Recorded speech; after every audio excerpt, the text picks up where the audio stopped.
Gate बंद करो।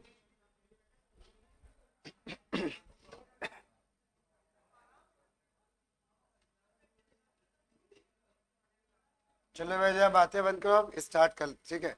एक हेडिंग ला जो हम लोग नया चैप्टर शुरू कर रहे हैं, एरे।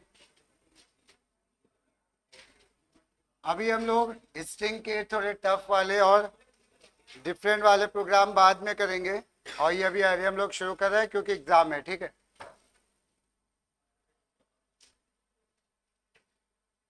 एरे में क्या होता है, जरा ध्यान से सुनना। जैसे अगर हम लोग को एक प्रोग्राम बनाना हो कि 10 नंबर इनपुट करने हैं, तो वो 10 नंबर हम लोग कितनी तरह से इनपुट कर सकते हैं, देखना। एक तरीका तो ये है, हम लोग 10 नंबर ऐसे इनपुट कर सकते हैं, वाइड गेट करके यहाँ पे ले लें integer a, integer B, integer सी, ऐसे हम लोग 10 नंबर ले लें, उसके बाद प्रोग्राम बनाएं। एक दूसरा तरीका 10 नंबर कैसे इनपुट कर सकते हैं, A equal to S C dot next int, B equal to S C dot next int, ऐसे हम लोग ऐसे हम लोग 10 नंबर लिखें। और एक तरीका तीसरा क्या हो सकता है, हम लोग लूप से कर सकते हैं।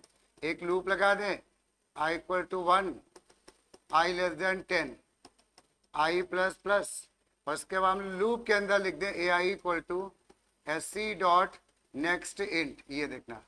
और इसके बाद जो भी काम करना हो, यहाँ पे थोड़ा सा गड़बड़ हो गया, ठीक है। इसमें जो है हम लोग क्या करेंगे, ए इक्वल टू ऐसे, A equal to S C dot next int. ये देखो तीनों ही में हमने क्या किया है, ये 10 नंबर लिखे हैं, A B C D E F G H J तक, यहाँ पे ऐसे हमने 10 नंबर लिखे हैं। और इसमें जब 10 ऐसे लिखोगे तो यहाँ पे 10 वेरिएबल को डिक्लेयर भी करना पड़ेगा, integer A B C D ऐसे, ठीक है। ये समझ में आया? और अगर मान लो 10 नंबर तक है तब भी चल रहा है, ये फिर भी हमारा सबसे छोटा कोड कौन सा लग रहा है, लूप वाला।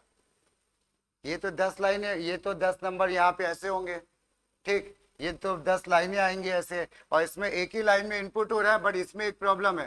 प्रॉब्लम क्या है कि जब हम लोग यहाँ पे हमने पहली बार वैल्यू ए में दे दी क्या, 5, ए में दे दी 5, ये वापस लौट के आया, आई की वैल्यू हो गई 2, फिर हमने ए में दे दी 10, तो इस 5 का क्या होगा बताओ, जो पहले 5 आया था क्या वो ओवरराइट हो जाएगा ना, ये 5 जो है ओवरराइट हो जाएगा। लेकिन हम चाह रहे हैं कि ऐसा कुछ हो जाए कि ये 5 भी बना रहे, एक वेरिएबल में 5 भी बना रहे, फिर इसी ए में अगली बार 10 भी बना रहे, फिर अगला नंबर भी बना रहे, ऐसे।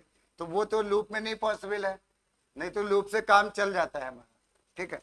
लेकिन इसमें अगर मान लो 10 नंबर तो ठीक है, अगर हम सोचो 1000 नंबर दे दें तब तो ये कितना टफ हो जाएगा, ये 1000 लाइनें हो जाएंगी, और इसमें तो प्रॉब्लम है ही ओवर राइटिंग वाली। क्लियर हुआ? तो इन सब से बचने के लिए फिर उन्होंने एक नई चीज निकाली, क्या, लूप। लूप में क्या होता है, एक ही वेरिएबल होगा, लेकिन वो जितने तुम 1 लाख बोलो चाहे 1 करोड़ बोलो, वो एक ही लाइन में एक ही जगह पे सब स्टोर कर लेगा, एक ही वेरिएबल के अंदर। क्या करना होगा उसके लिए हम लोग को अभी एक आइडिया दे रहे हैं हम लोग को। एक ऐसे लिखना पड़ेगा, ये मान लेते हैं, छोटा एग्जाम्पल ले लेते हैं। ये हमने कह दिया 5, इंटीजर A5, ये जो ब्रैकेट है ना, इसको एरे का ब्रैकेट बोलते हैं। स्क्वायर ब्रैकेट मीन्स एरे, कहीं पे भी स्क्वायर ब्रैकेट दिखे, ठीक है। तो अब ये भी जो है एक वेरिएबल है जिसका नाम क्या है, ए। बट ये एक सिंगल नहीं है, ये कलेक्शन ऑफ 5 वेरिएबल है। इसको क्या होगा, जब ये चलेगा प्रोग्राम में तो मेमोरी में ये ऐसे 5 ब्लॉक बना लेगा ऐसे, और इस एरिया का नाम क्या रख देगा, वो ए। इस एरिया का नाम क्या हो जाएगा, ए। बट उस एरिया के अंदर कई ब्लॉक्स होंगे। जैसे अगर हम लोग छोटा एग्जाम्पल कोई मान लें कि जैसे हमने कहा आनंदपुरी है, आनंदपुरी क्या है, एक एरिया है पूरा, उस पर ऐसे बाउंड्री कर दी गई चारों तरफ। इसके अंदर यहाँ पे मकान नंबर है ना, 1 2 3 4 जो भी नंबर है, ऐसे ही तो है। बट नाम क्या है, एक है, उसके अंदर नंबर उसके अलग अलग है। उसी तरह से क्या है, इस पूरे एरिया का नाम क्या दिया जाएगा, ए।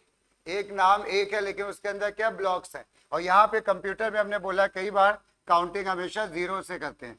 तो ये जो ब्लॉक नंबर 0 है, 1 है, 2 है, 3 है, और ये 4 है, ठीक।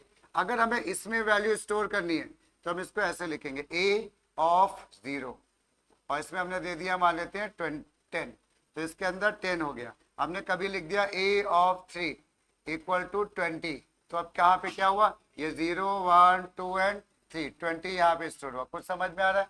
तो ये इस तरह से काम होगा। ये 5 तो एक छोटा सा एग्जाम्पल है, ये 50,000 भी हो सकते हैं। अब इसको एक्सेस करना बहुत आसान होता है। उसमें क्या था, integer A B C D लिखा था, किसी ने एक्स वाई जेड ले लिया, पी क्यू आर ले लिया, तो पता ही नहीं चल पा रहा कि 10वां वेरिएबल कौन सा है। बट इसमें फिक्स है, हमें बस एरे का नाम पता हो, हमें पता है इसका 10वां वेरिएबल कौन होगा, बताओ।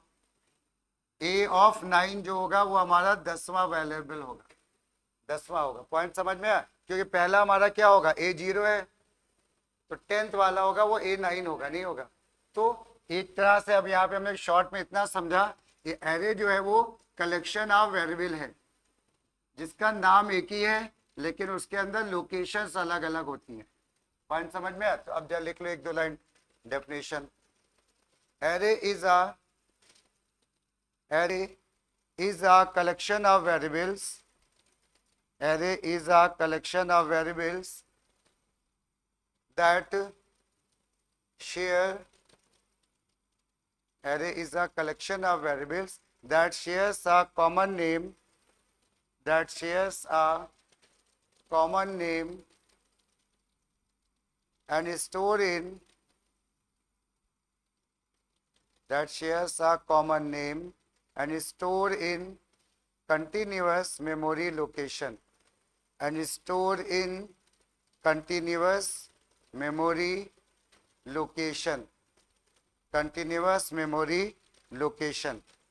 ठीक, अब इसके पार्ट्स की बात कर ले, लिख लो पार्ट्स। पार्ट्स कितने होते हैं किसी भी एरे के? तो नंबर 1 इसमें सा एक होता है हम लोग का क्या, डिक्लेरेशन। डिक्लेरेशन,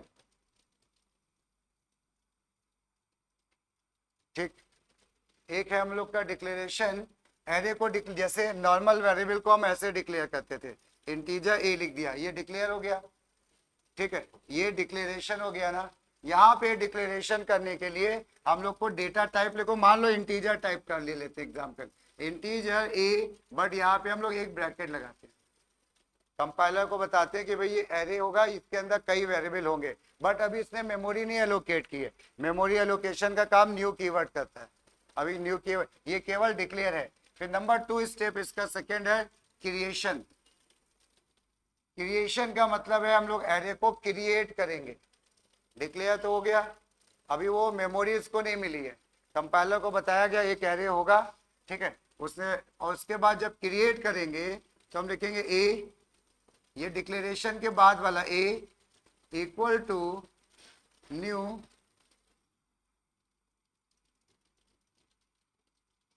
ये ऐसे, ये हम लोग ने क्या किया, एरे को क्रिएट कर दिया।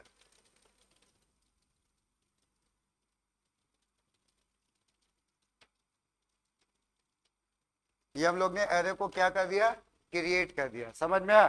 क्रिएट का मतलब है अब मेमोरी का एलोकेशन हो गया, अब मेमोरी एलोकेट हो गई, अब वो रेडी है वैल्यू को स्टोर करने के लिए। बट यहाँ तक स्टोर करने के लिए रेडी नहीं था। हम लोग क्या करेंगे, इन दोनों लाइनों को अलग अलग नहीं लिखेंगे, ये अलग अलग तरीका है। एमसीक्यू में क्वेश्चन आ सकता है, ये डिक्लेरेशन है, क्रिएशन है, इनिशियलाइजेशन है, क्या है? तो ये केवल डिक्लेरेशन है। अब इसको हम लोग कंबाइन करके ऐसे कर दें, अगर हम लोग यहाँ पे इसको मिला के लिखें, ऐसे नोट कर लो, इन कंबाइंड फॉर्म, हम लोग यही यूज करेंगे ना, ज्यादातर लोग यही यूज करते हैं। 11th 12th में अलग अलग लिखा जाता है, बट 10th में मिला के इन कंबाइंड फॉर्म इसको हम ऐसे लिखेंगे, integer A bracket equal to new integer, और यहाँ पे आ जाएगा साइज। पिछले साल सबसे ज्यादा वो इसी टॉपिक से आया था, 3 प्रोग्राम आ गए थे, 45 मार्क्स, क्योंकि 2D एरे भी आ गया है। ठीक, उन्होंने लास्ट ईयर का पेपर देखोगे तो आप फालतू का जो नॉर्मल प्रोग्राम होते हैं ना वो नहीं दिए थे, इसमें दिए थे। तो ये हम लोग क्या करें कि ये जो है हमारा कंबाइंड फॉर्म है, ऊपर की 2 लाइनें, या तो दोनों लाइनों को अलग अलग लिख दो या एक साथ ऐसे लिख दो, एक ही बात है, और हम लोग नॉर्मली ऐसे ही लिखते हैं। ठीक, उसके बाद थर्ड में आ जाओ। थर्ड में इनिशियलाइजेशन।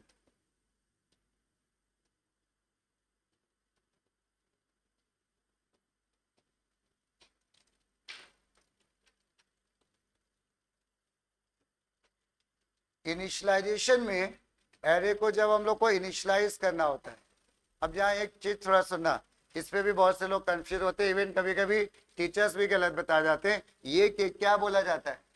डिक्लेरेशन। और ये क्या है हमारा? नहीं, गलत है। सही वर्ड इनिशियलाइजेशन नहीं है, ये असाइनमेंट है। ये क्या है? असाइनमेंट है, बहुत ध्यान से समझना। और अगर हमने इन दोनों को, जो प्रिमिटिव डेटा टाइप होते हैं उसमें दो ही काम होते हैं, एक डिक्लेरेशन होता है और एक असाइनमेंट होता है। लेकिन अगर हम इनको साथ में, इन दोनों को अलग अलग ना लिख के हम इसको ऐसे लिख देते हैं, इंटीजर a इक्वल टू 5, तब हम लोग इसको बोल देते हैं क्या? इनिशियलाइजेशन। ये हमारा क्या बोला जाएगा? इनिशियलाइजेशन। कुछ पॉइंट समझ में आ रहा है? यानी वहां पे डिक्लेयर भी है और वहीं पे वैल्यू भी दे दी, तब ये इनिशियलाइजेशन है। Initialize a value, assign a value, दो अलग अलग बातें हैं। यानी वो डिक्लेयर अलग है, यहाँ पे केवल असाइन करना है आपको, और इनिशियलाइजेशन का मतलब डिक्लेयर भी करो और वैल्यू भी दे दो कोई। ठीक है। और वह सब लोग शुरुआत से अरे बता रहे हैं, कोशिश करना समझते चलना, क्योंकि बड़ा टॉपिक भी है, थोड़ा सा टफ भी कह सकते हो। शुरुआत से समझोगे तो सब क्लियर रहेगा। ठीक है, तो ये समझ में आया। तो यहाँ पे क्या होता है, हम लोग यहाँ पे डिक्लेयर किया, ये क्रिएट किया, ये क्या है हमारा? असाइनमेंट नहीं है, ये क्या है हमारा? इनिशियलाइजेशन। मतलब क्या हुआ, यहाँ पे अरे डिक्लेयर भी कर सकते हो, डिक्लेयर करोगे और वैल्यू भी दे दोगे, दोनों एक साथ। ठीक है, दोनों को एक साथ दे दोगे। तो यहाँ पे हम जब इसको लिखेंगे तो हम इसको देखना कैसे लिखेंगे, क्योंकि हमने क्या बोला? इनिशियलाइजेशन है, असाइनमेंट नहीं है ये। तो इनिशियलाइजेशन में हम लोग ऐसे लिखेंगे, integer a bracket equal to 5, 10, 15, 20 और ऐसे डॉट डॉट डॉट, कितने भी लेने हो ले लो। यहाँ पे कभी भी तुम यहाँ पे साइज नहीं लिखोगे, वो साइज अपने आप जो डिसाइड कर लेगा, जितनी वैल्यू दोगे ना अपने आप उतनी साइज वो बना लेगा। क्लियर? तुमने कहा यहाँ पे a इंटीजर 5, एरर आ जाएगी। तुम्हें लेने 5 ही वेरिएबल है, तुमने यहाँ पे 5 भी लिख दिया तो ये अलाउड नहीं है। क्लियर? ये इनिशियलाइजेशन है, अक्सर इसमें लोग मिस्टेक करते हैं। तो ये इनिशियलाइजेशन है। अब दो चीजें होती है, अगर हमको अपनी तरफ से कोई वैल्यू दी है, हमने कहा तुमसे एक एरे लो, उसमें 5, 10, 15, 20 4 वेरिएबल ले लो, तो तुम क्या करोगे? ये लिखोगे। और हमने कहा एक एरे लो, उसमें 5 वैल्यू इनपुट कर लो, तब क्या करोगे? तुम ये वाला काम करोगे। कोई डिफरेंस समझ में आ गया? ठीक है ना। अगर कुछ वैल्यू ऑलरेडी गिवन है कि ये वैल्यू ही इस्तेमाल करनी है तो ये इनिशियलाइजेशन, और नहीं तो फिर ये तो है। नॉर्मली 99% यही होगा, कहीं एक आध जगह ऐसा आएगा तो आएगा। ठीक है, तो इसको बट होता है, पता होना चाहिए, एमसीक्यू वगैरह के लिए चीजें पता होनी चाहिए। चलो ये हो गया। अब यहाँ पे अच्छा एक चीज और देखते हैं, इसमें ये जो वेरिएबल देख रहे हो तुम 5, ये 5, इसकी जो इंडेक्स नंबर या पोजीशन होगी, इसकी जो पोजीशन होगी वो पोजीशन इसकी क्या होगी? 0। हमेशा 0 से शुरू होता है एरे में। जो स्ट्रिंग है ना वो भी एक टाइप का एरे है, किसका? कैरेक्टर का। वो अंदर ही अंदर कैरेक्टर एरे को इंप्लीमेंट करता है, उसको भी हम लोग डिस्कस करेंगे कभी। ये 0 है, ये 1 है, ये 2 है और ये 3 है। यहाँ पे इसको बोलते हैं हम लोग क्या? Index number. स्ट्रिंग में भी तो बोलते थे इंडेक्स नंबर। इंडेक्स नंबर बोल रहे हैं, इसका मतलब काउंटिंग कहाँ से शुरू हो रही है? 0। हमेशा इंडेक्स नंबर मतलब 0। अगर नॉर्मल पोजीशन बोल दिया कि इसकी पोजीशन बताओ तो तुम 1 कह सकते हो, 0 कह सकते हो, दोनों सही है। बताना पड़ेगा पोजीशन का मतलब ये। ठीक है, बट इंडेक्स नंबर मतलब 0। ठीक, चलो ये तो एक बात समझ में आई। अब इसी के नीचे एक चीज और लिख लेना, इनिशियलाइजेशन लिखा है ना, तो इसके नीचे एक दो लाइनें ऐसे लिख लेना, SOPLN। हमने कह दिया यहाँ पे A2, SOPLN A2 क्या प्रिंट हुआ बताओ? हाँ हाँ, ये A0, A1, A2, तो प्रिंट क्या हुआ? 15। चलो 15। अब इसके बाद नेक्स्ट लाइन में देखो, टाइप्स ऑफ एरे। पहले पिछले साल से ही 2D एरे आया है, पिछले साल से, और एक प्रोग्राम भी आया था। 2D एरे थोड़ा सा टफ होता है, थोड़ा सा मतलब, हाँ रेंज के बाहर है। मान लो किसी ने, इसमें हम लोगों ने वेरिएबल जो दिए, मान लेते हैं इनका क्वेश्चन ये कि भाई वेरिएबल हमने केवल इतने ही दिए, 4 वेरिएबल दे दिए, ये ऐसे, ये 4 वेरिएबल दे दिए, बट हमने प्रिंट कर दिया A5, तो क्या होगा? अगर ये स्ट्रिंग होता है तो क्या आता है? एरर क्या आती है बताओ? स्ट्रिंग में अगर हम लोग 10वां वेरिएबल प्रिंट करें और है 5 ही वहां पे, तो क्या एरर आता है? Out of bound string. String out of bound, यहाँ पे आता है array out of bound index, मतलब आप ऐसा इंडेक्स नंबर इस्तेमाल कर रहे हो जो एरे में है नहीं, ये रन टाइम एरर है। Array out of bound index, एक नोट लिख लो, एक ऐसे नोट लिख लो, हो सकता है इस पे भी क्वेश्चन मिल जाए। If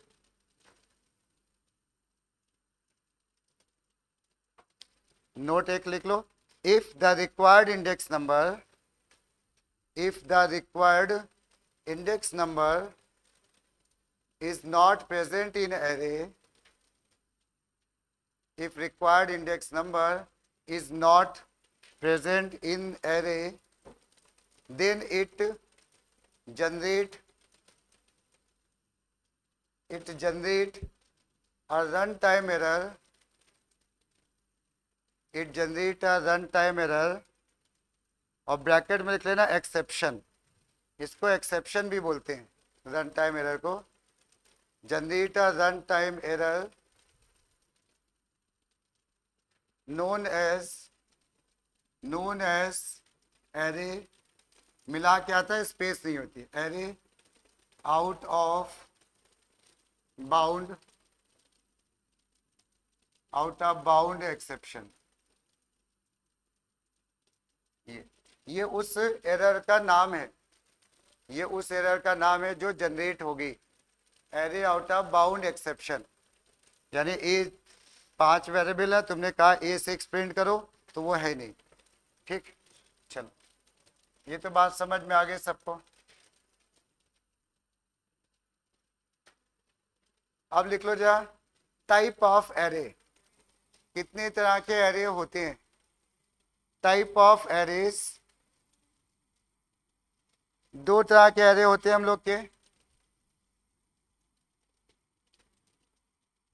number 1 single dimensional array, single dimensional array, जिसको हम लोग SDA, बुक वाले इसको अक्सर SDA लिखते हैं, single dimensional array, 1D array, एक ही बात है, ठीक। यहां पे एक लाइन लिख लो चाहे तो, an array that store the values, single dimensional array के बारे में लिख रहे हैं हम लोग, an array that store the values either in single row, store the values either in single row or single column, single row और single column, ठीक। और यहाँ पे एक एग्जाम्पल हमने लिख दिया, एक एरे को पूरा डिक्लेरेशन और क्रिएशन साथ में लिखेंगे। एक एग्जाम्पल लिख दिया हमने, कैर ए ब्रैकेट न्यू,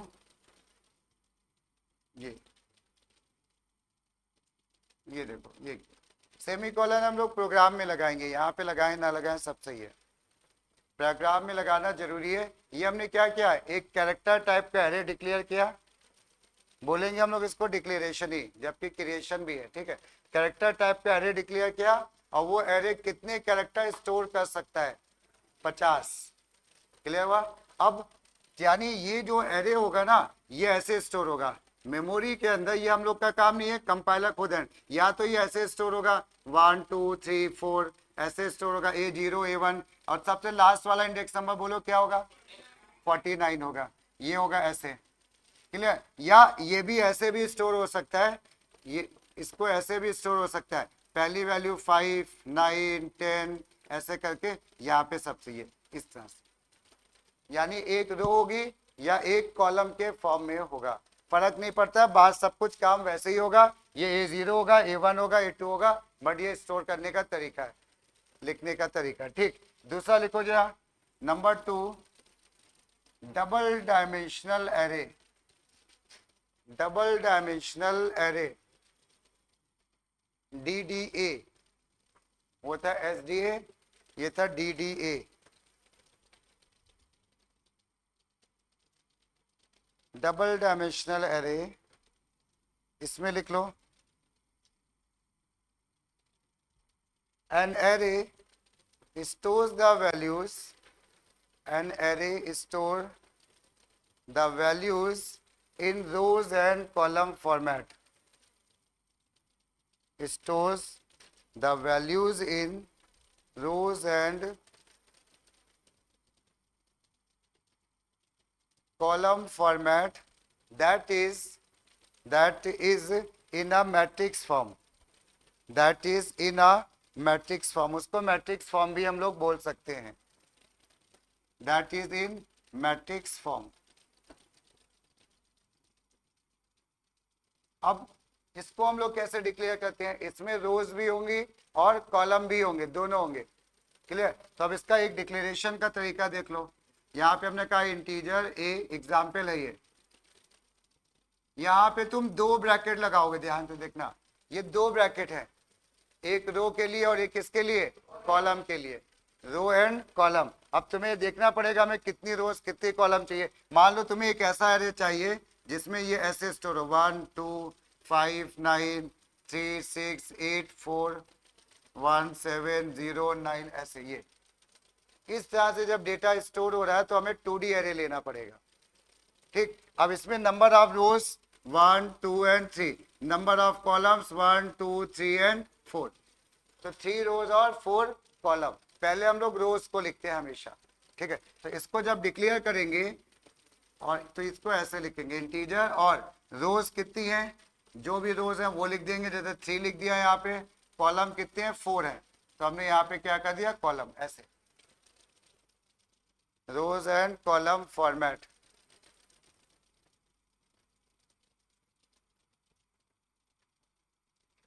समझ में आ रहा है? कोई दिक्कत किसी को? नहीं. कि कोई भी डेटा टाइप हो सकता है, स्ट्रिंग भी हो सकती है, डबल फ्लोट, जितने डेटा टाइप वैलिड हैं जावा में वो सब हो सकते हैं. ठीक. नेस्टेड लूप के अंदर देंगे. नहीं, अगर एरे का डेटा टाइप तुमने कैरेक्टर बताया है तो फिर कैरेक्टर ही दोगे सिंगल कोट्स के साथ. अभी वो सब लिखेंगे आगे हम लोग. हाँ, स्ट्रिंग देंगे. स्ट्रिंग हाँ कोई भी दे सकते हो. हमने क्या कहा? वैलिड डेटा टाइप होना चाहिए जावा का. तो अभी वो सब आगे आ रहे हैं, ये तो हम दिखा. तो ये समझ में अभी थ्योरी पे हम आ रहे हैं कि थोड़ा आइडिया लगता जाए. ये हमारा 1D और 2D हो गया. ठीक है. अब जा एक लिखो क्वेश्चन. अच्छा, क्वेश्चन के पहले एक चीज और लिख लो जरा. एक टर्म यहाँ पे इस्तेमाल होगा, इंडेक्स नंबर. वैसे तो सबको पता ही है इंडेक्स नंबर, और इसको हम लोग बोलते हैं सबस्क्रिप्ट भी बोलते हैं. कुछ बुक्स वाले, अच्छी पुरानी लैंग्वेज में इसका नाम सबस्क्रिप्ट होता था. जावा में इसको जो है इंडेक्स नंबर कर दिया. बट कुछ बुक्स वाले पुराने नाम भी अभी चला रहे हैं. जैसे कि जावा में मेथड, फंक्शन भी गलत है. यहाँ पे इसका नाम बदल के मेथड हो गया. बट एक वो सारी लैंग्वेज फंक्शन बोलती है तो वो लिख रहे हैं सब लोग फंक्शन भी लिख रहे हैं. ठीक है. बट मेथड सही चीज है. तो यहाँ पे लिख लो इंडेक्स नंबर में के बारे में. The position of a value, the position of a value in array, the position of a value in array is called its index number. Is called its index number. It always starts from 0. It always starts from 0.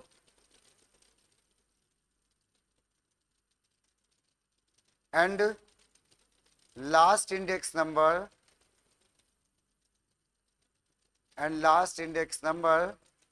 will be size -1 of the array. Size -1 of array. जितने size अगर 50 है तो 49 होगा, 49. Clear हुआ? 10 है तो it will be 9. Point समझ में आ गया ये? चलो, सबस्क्रिप्ट. अब एक और टर्म आ जाता है हमारा सबस्क्रिप्टेड वेरिएबल. यहाँ पे अच्छा एक एग्जाम्पल लिख लेना. जैसे हमने कहा ये ऐसे, हमने कहा A4 में हम वैल्यू स्टोर कर रहे हैं, यानी 4th पोजीशन पे इंडेक्स नंबर पे हम वैल्यू क्या स्टोर कर रहे हैं? 10. तो यहाँ पे इंडेक्स नंबर क्या हो गया हमारा? नहीं भाई, ये जो ब्रैकेट के अंदर लिख रहे हो ना, ये इंडेक्स नंबर है. ये ये हमारा इंडेक्स नंबर है। ठीक, अब जो तुम कह रहे थे नहीं 5 नहीं, ये इंडेक्स नंबर है। अगर हम लोग डेटा टाइप के साथ लिखते हैं, समझना ध्यान से, इन दोनों में फर्क है। ये एरे का डिक्लेरेशन वाला पार्ट है और ये एरे का असाइनमेंट वाला पार्ट है। जब एरे को क्रिएट करते हैं तो डेटा टाइप भी लिखना जरूरी है, बट जब ऐसे सिंगल वेरिएबल यूज करते हैं, इसका मतलब होता है ये ऑलरेडी डिक्लेयर हो चुका है, क्रिएट हो चुका है, हम उसका एक पर्टिकुलर वेरिएबल को यूज कर रहे हैं। ठीक है, वो बाकी प्रैक्टिस से आ जाएगा। ठीक है, तो ये ऐसे एग्जाम्पल में नोट करके, ये 4 है, ये इंडेक्स नंबर है। ठीक है, ये कोई भी ऐसा, ये इंडेक्स नंबर है। अब हमने कह दिया नेक्स्ट में इंडेक्स्ड वेरिएबल, इंडेक्स्ड और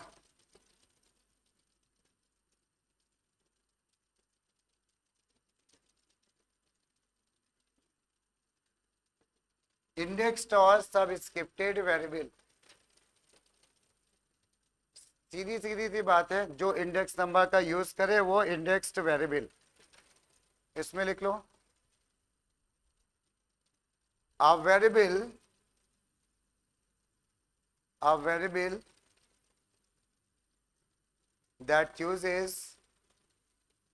variable that uses the index number,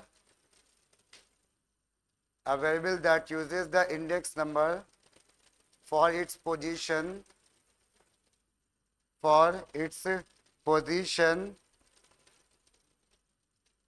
is called indexed variable। कौन कौन इंडेक्स वेरिएबल को, कौन कौन डेटा टाइप इंडेक्स को यूज करता है बताओ? हाँ, तो लिख लो एग्जाम्पल, एक स्ट्रिंग यूज करता है, दूसरा कौन यूज करता है? एरे।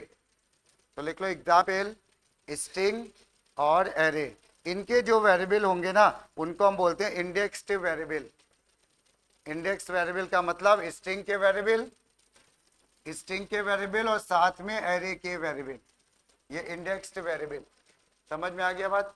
अब इसके बाद आ जाओ, एक क्वेश्चन जरा तुम लोग लिखो क्वेश्चन जरा। Write a statement to initialize, ध्यान देना, इनिशियलाइज बोला है। Write a statement to initialize an array, और एरे का नाम हमने दे दिया क्या? एक्स। ऐसे initialize to, write a statement to initialize an array X, यानी एरे का नाम हम लोग एक्स लेने वाले हैं। दैट स्टोर्स, अब उसके बाद फर्स्ट सेकेंड थर्ड करके लिखना, एक हम बताएंगे बाकी तुम लोग करोगे। तो लिखो जरा number one first 5 natural numbers, first 5 natural numbers. तो अब इनिशियलाइजेशन की बात हो रही है ना, तो यानी हम लोग डेटा टाइप भी तो लिखेंगे साथ में। तो हम इसका जब आंसर, और एरे का नाम ऑलरेडी ऊपर पता ही है तो वही लेंगे। अब डेटा टाइप कैसा होगा? इसका इंटीजर होगा, एक्स करेंगे, ब्रैकेट बनाएंगे, और फर्स्ट 5 नेचुरल नंबर मतलब 1 2 3 4 एंड 5। ये ऐसा जो है एक नंबर में या 2 नंबर में क्वेश्चन आते हैं। क्लियर हुआ? तो ये लिखने को बोलते हैं इनिशियलाइज करना। अब सेकेंड थर्ड करके लिखते चलो और फिर तुम आंसर बाद में लिखना।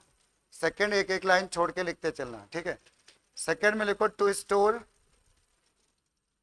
Store all the capital letter vowel, store capital letter vowel. Next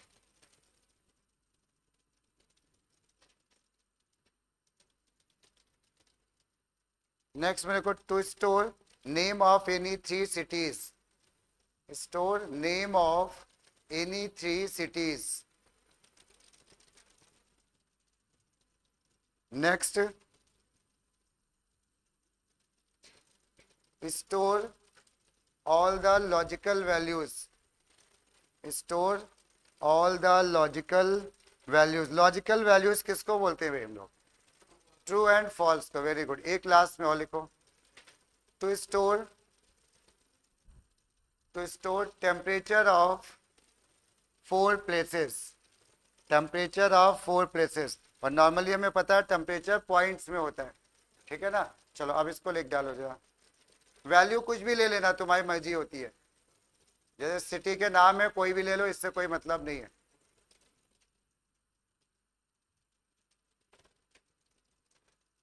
सब में एरे का नाम वही होगा एक्स।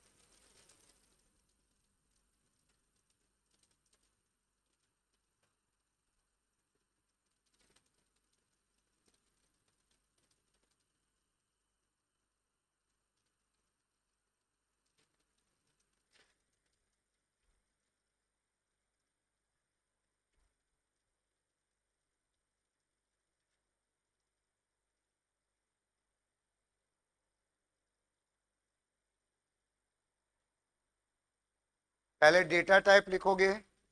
ये एक एग्जाम्पल देखो सामने लिखा है, अगर कुछ कंफ्यूजन आ रहा हो तो इससे समझने का लिखने का तरीका बस सीखना है, बाकी तो कुछ है नहीं इसमें।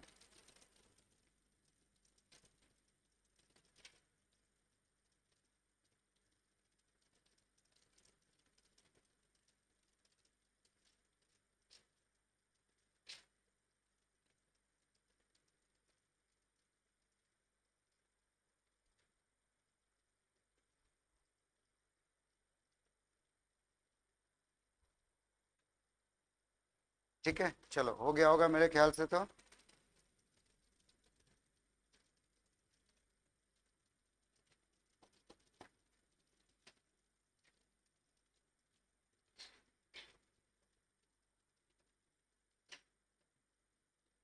चेक कर लो भाई answer.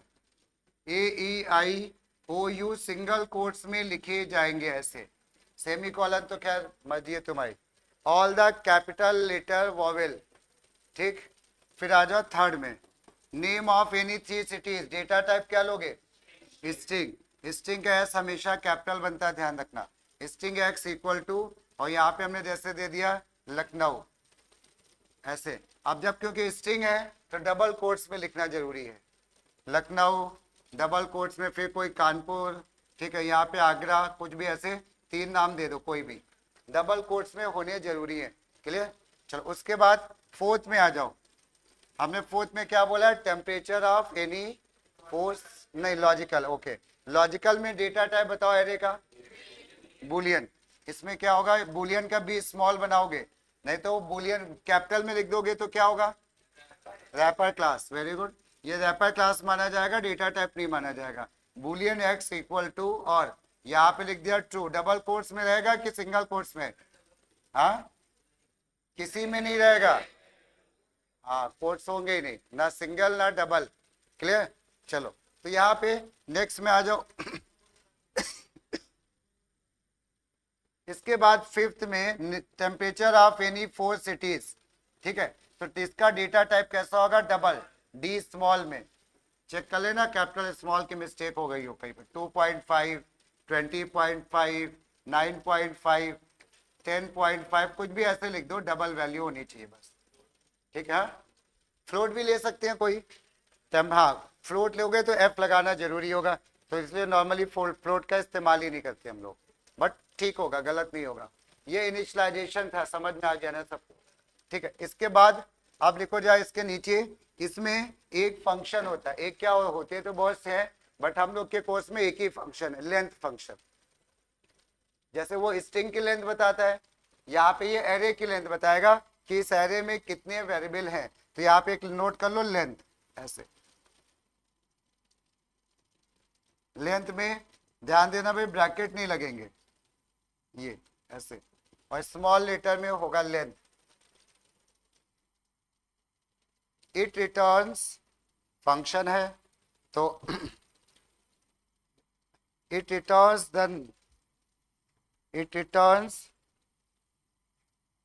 the number of elements present in array. It returns number of elements present in array. Number of elements present in array. ठीक, number of elements present in array. Point समझ में आया सबको? ठीक, तो अब जो आ जाओ, इसका एक एग्जाम्पल भी लिखते हैं हम लोग। एग्जाम्पल में हमने ऐसे लिख दिया, यहाँ पे हमने लिख दिया इंटीजर एक्स ब्रैकेट 5 10 एंड 15, ये ऐसे लिख दिया, ठीक। और इसके बाद हमने प्रिंट कर दिया SOPLN x। देखना जरा ध्यान से, जब एरे की लेंथ प्रिंट कर रहे हो ना तो एरे में ब्रैकेट लगेंगे ना लेंथ में लगेंगे। देखो एरे में भी ब्रैकेट नहीं लगा, x डॉट लेंथ ऐसे, ये बस। तो क्या जाना चाहिए तुम्हारे हिसाब से, बोलो।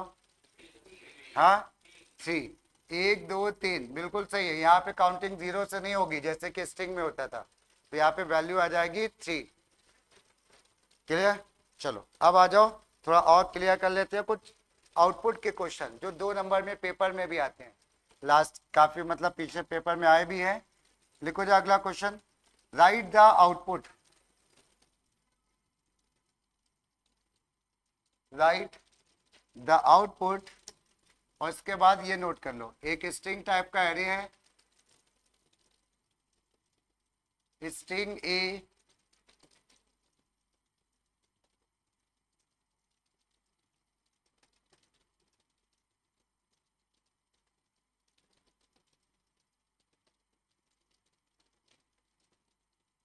ये जा देखो, हमने 3 वैल्यू निकाली, कोई ये बता दो इसकी लेंथ कितनी होगी। लेंथ 3, ठीक, लेंथ इसकी होगी 3। फिर हमने यहाँ पे ऐसे कह दिया n equal to A dot length, A dot length, ये ए डॉट लेंथ। हाँ बोलो किसमें, जैसी मर्जी हो चल जाता है। इस एक चीज और बता दें, स्पेस जैसे कोई फंक्शन का नाम है ना, ये लेंथ है, इसमें बीच में स्पेस नहीं दे सकते हो। बट अगर ये सेमी कॉलन है, इसके और लेंथ के बीच में तुम कितनी भी स्पेस दे दो, कहीं पे भी सेमी कॉलन लगा दो, सही है। मतलब जहां पे एक भी स्पेस अलाउड है वहां पे 50 स्पेस भी अलाउड है, ठीक है, उससे फर्क नहीं पड़ेगा, एरर नहीं आएगी। बट यहाँ पे ठीक है, यहाँ पे स्पेस, ये इन्होंने पूछा क्या अंदर स्पेस देना है, तो हमने उसका बोला दो या ना दो दोनों सही है। वैसे तो नहीं देते हम लोग, मतलब ठीक है, ओपन ब्रैकेट क्लोज ब्रैकेट बस। उसके बाद for I equal to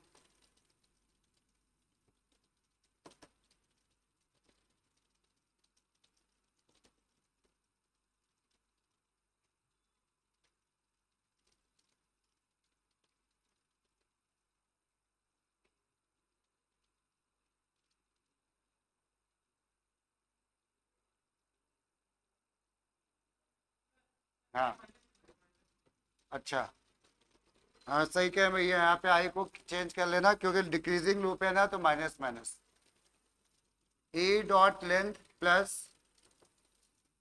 A of I dot length, ये ऐसे। और फिर एक लूप जब खत्म होगा तो हमने प्रिंट कर दिया यहाँ पे आई, ये। कोई डाउट? क्या लेंथ के बाद ब्रैकेट कह रही हो? ये देखना ध्यान से, अगर ब्रैकेट लगा तो इसका मतलब ये वाली वैल्यू हमारी क्या होगी, स्ट्रिंग है। A0 मान लो, A0 में क्या पड़ा हुआ है देखो ऊपर, हेलो। तो एक तरह से अगर ए आई लिखा और आई 0 है तो एक तरह से ये हेलो लिखा हुआ है, तो हम क्या उस स्ट्रिंग की लेंथ निकालो। और जब हम लोग ब्रैकेट एरे की लेंथ निकालते हैं ना, तो उसकी पहचान है, यहाँ पे कुछ होते ही नहीं, कोई ब्रैकेट ही नहीं होगा, खाली वेरिएबल, ठीक है। ट्राई करो फिर हम बताते हैं। एक लेंथ विदाउट ब्रैकेट है और एक विद ब्रैकेट है, लिख डालना कॉपी पे, फिर हम डिस्कस करेंगे।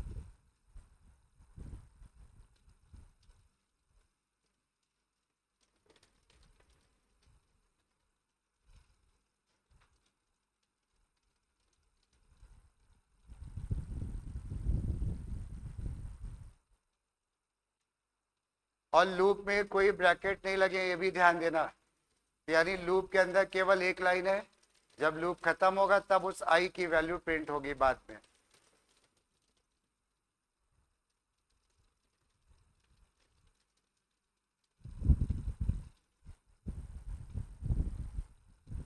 हो गया?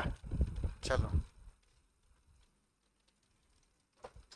हालांकि काफी लोग को कंफ्यूजन आ रहा है तो हम इसको बताते हैं, जस्ट सुनना। देखो ये ए जो है ना, ऐसे समझो ना, ये हम ए और बगल में हम कुछ इंडेक्स नंबर बता रहे हैं, जैसे आई की मान लो वैल्यू 2 है, तो इसका मतलब ये A2 की बात हो रही है, ये A2 की बात हो रही है ना। A2 का मतलब A0 A1 और A2 इसकी बात हो रही है। बट हम जब ऐसे लिख रहे हैं तो यहाँ पे क्या हो रहा है, ये पूरे एरे की बात हो रही है। जब ब्रैकेट नहीं लगा पूरे एरे की बात हो रही है। कुछ डिफरेंस समझ में आया?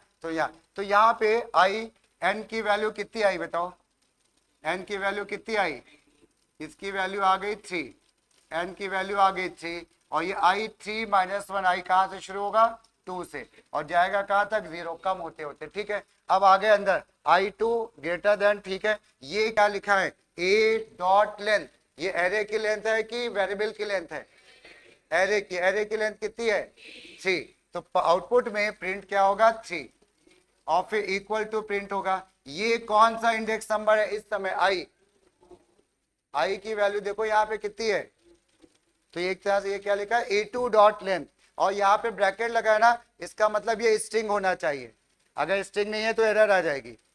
तो ये A2 की लेंथ कितनी है, A2 में क्या पड़ा है, A0 A1 और A2 बाय बाय पड़ा है, तो यहाँ पे बाय की लेंथ कितनी हो गई भाई, 3, ये आया प्रिंट। आइडिया लगा कुछ? अभी इसके बाद तुम वापस चले गए, क्योंकि लूप नहीं लगा तो एक ही लाइन से वापस जाओगे। अब आई कितना हो गया इस समय, आई हो गया कितना, 1, हाँ, नहीं आई क्यों प्रिंट होगा, ये लूप के बाहर है, यही तो हम बताएं क्यों बाहर है, ब्रैकेट नहीं है, तो वो एक बार ही प्रिंट होगा। तो यहाँ पे आई हो गया 1, तो फिर से ए की लेंथ ना, ए की लेंथ कम थोड़ी ना हो गई, वो तो फिक्स होती है, ए की लेंथ चेंज नहीं हो सकती। तो फिर आया क्या, 3 इक्वल टू, और ये कौन सा A1, A1 में क्या पड़ा है, 0 1, ओके, ओके की लेंथ कितनी है, 4, क्लियर। फिर तुम चले गए, आई की वैल्यू हो गई 0, तो ये फिर एरे की लेंथ प्रिंट हुई 3, और A0 में क्या पड़ा है, हेलो, और इसकी लेंथ कितनी है, 5। फिर तुम वापस चले गए, 0 के बाद आई कितना हो गया, -1, और ये कंडीशन क्या हो गई, फॉल्स। तो अब लूप के अंदर तो जाओगे नहीं, लूप के बाहर वाली लाइन, तो ये प्रिंट क्या करेगा, -1, ये आएगा आउटपुट, लास्ट में -1 भी प्रिंट होगा। ठीक, क्लियर हो गया। चलो, छोटे छोटे कॉन्सेप्ट हैं, बहुत टफ भी नहीं है इसके। हाँ बोलो,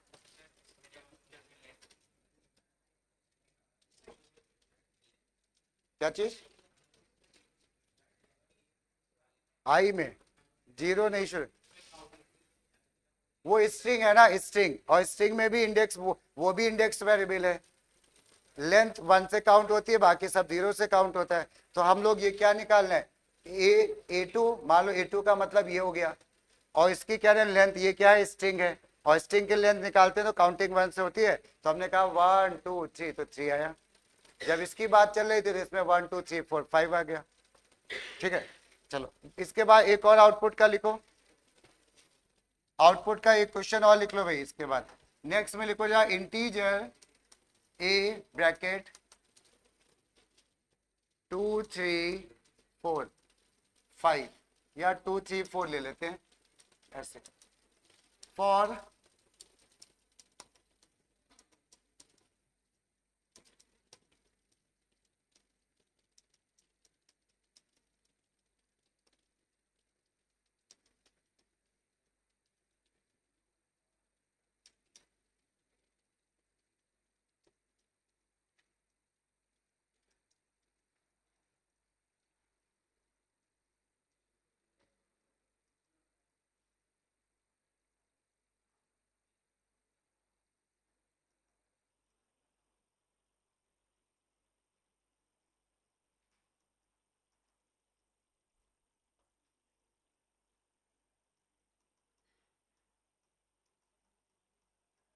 चलो भैया इसका आउटपुट निकालने की कोशिश करो, आराम से करना, इसमें भी कोई ब्रैकेट नहीं लगे हैं, ध्यान देना।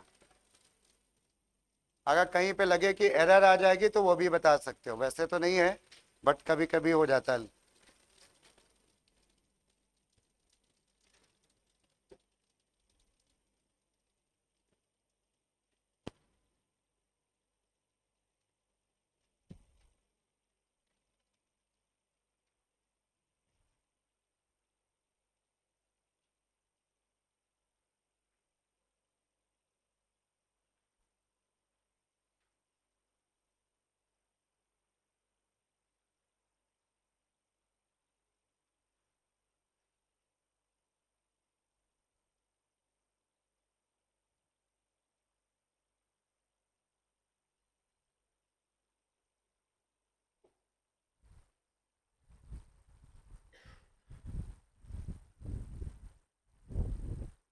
आई भी प्रिंट होगा भाई, ठीक है ना। जब ये लूप खत्म होगा तो आई भी प्रिंट होगा बाय के साथ। लास्ट में आई कितना प्रिंट हो रहा है, 3। अच्छा,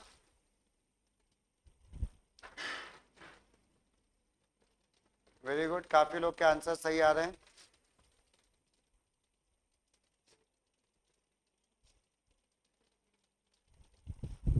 ठीक, बिल्कुल सही भाई। मैक्सिमम लोगों के आंसर जिन्होंने भी कर लिया है आंसर सही है। अब हम इसको जरा लिख रहे हैं, चेक करना। देखो यहाँ पे कुछ लोगों को लेकिन अभी डाउट आ रहा है, ये लूप है, ये समझ में आ रहा है, ये A0 पे है, ये A1 है, ये A2 है। लूप शुरू हुआ 0 से। ये कितनी वैल्यू लिखी है, ये ए डॉट लेंथ कितना होगा इस बार, 3, क्योंकि इसकी लेंथ है 3, तो यानी आई लेस देन 3 लिखा है ना, सही है। अब आगे बढ़े हम, आई की वैल्यू 0 है, 0 लेस देन 3 सही है, यहाँ पे आ गए। और ये केवल लूप ऐसे चलेगा, तो ये क्या लिखा है डबल कोट्स में, जो लिखा है वो तो एज इट इज प्रिंट होता है ना, उसमें तो कुछ दिमाग में, ए ब्रैकेट ऐसे प्रिंट हुआ, यहां तक इतना प्रिंट हुआ। आई जो है नहीं प्रिंट होगा, आई की वैल्यू प्रिंट होगी। आई कितना है इस समय, 0, तो यहाँ पे क्या प्रिंट हुआ, 0। और फिर क्लोजिंग ब्रैकेट और इक्वल टू प्रिंट हुआ, ये प्रिंट हुआ इक्वल टू। और ये क्या लिखा है, A0, A0 का मतलब A0 की वैल्यू, तो वो क्या है 2, तो यहाँ पे आ गया 2, वापस चला गया, आई हो गया 1, फिर वैसे प्रिंट हुआ A1 ऐसे, A1 इक्वल टू क्या, A1 में वैल्यू क्या पड़ी है 3, फिर चले गए, आई हो गया क्या 2, तो आ गया क्या A2 में क्या वैल्यू पड़ी है 4, और फिर वापस गया, आई कितना हो गया 3, और 3 लेस देन 3 कंडीशन क्या, फॉल्स, और जब फॉल्स हो गया तो ये पूरा लूप खत्म हो गया, ठीक है। और ये प्रिंट हुआ, तो इसके नीचे क्या प्रिंट हुआ, बाय 3, पॉइंट समझ में आया। चलो ठीक है, तो आज हम लोग ने केवल एरे के बारे में समझा, एरे होता क्या है। हाँ हाँ, कहाँ पे, अरे ये भी तो प्रिंट होगा, इसके अंदर आई भी तो लिखा है, आई डबल कोट्स यहाँ पे खत्म हो गया था ना। हाँ, प्लस आई, वो डबल प्लस वाली बात अलग है। ये आई की वैल्यू जो बिना डबल कोट्स के लिखा है वो वैल्यू प्रिंट होती है, डबल कोट्स वाला ऐसे प्रिंट होता है। हाँ